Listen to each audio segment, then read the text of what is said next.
you surrender, you're saying, God, I want to change. I want people to see you. I don't want people to see me. I want people to see the holiness of you. I want the people to see. And then you start treating people the way that Jesus would, because that's not you. Treat people like that. It's the Holy Spirit moving through you. And it's not just like you treat them this way, but you're speaking them to the way that Jesus would talk to those people. This is what I love. Is like a couple weeks back, I was had Mormons come up to me. Most of the time, you know, I have Mormon guys who come up to me when I see Mormons, but I actually had Mormon women that came up to me, and they were, even though they have a different religion, I don't like to call it religion, I like to call it like when we have a relationship with Jesus, it's not a religion, but there's a lot of religions out there, but there's only one God. But God drew them to me, and this is what I love, is when you just know it's not you, them, you're not drawing them, it's the Holy Spirit in you. That's what happens when you surrender. The more God will use you. See, that's what it is. The more you surrender, the more God will use you. That's why we go through those trials and tribulations. In order God will use you, He will test you. He will prepare you.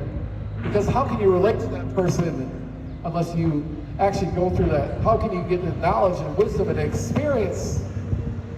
And now you know what to say, you know what to do, because of going through that hard time. Once you want to go through that hard time and be able to help people, instead of not going through it and not be able to help anyone, I rather want to help everyone. So that's why it's count it all joy when you go through trials and tribulations. Because, man, the best is yet to come.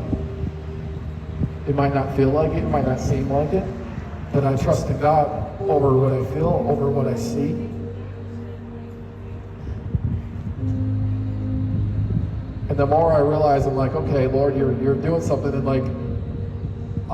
it's amazing. Like even when I'm going out, like on the streets, or when I go into places, I can feel the Holy Spirit on other brothers and sisters. And I was like outside a coffee shop a little bit ago today, and I could feel the Holy Spirit in one of the girls that working at the cafe. So I went up to her, I was like, what's your favorite Bible verse? And she said, James 1, 2 and 3, where he talks about count it all joy.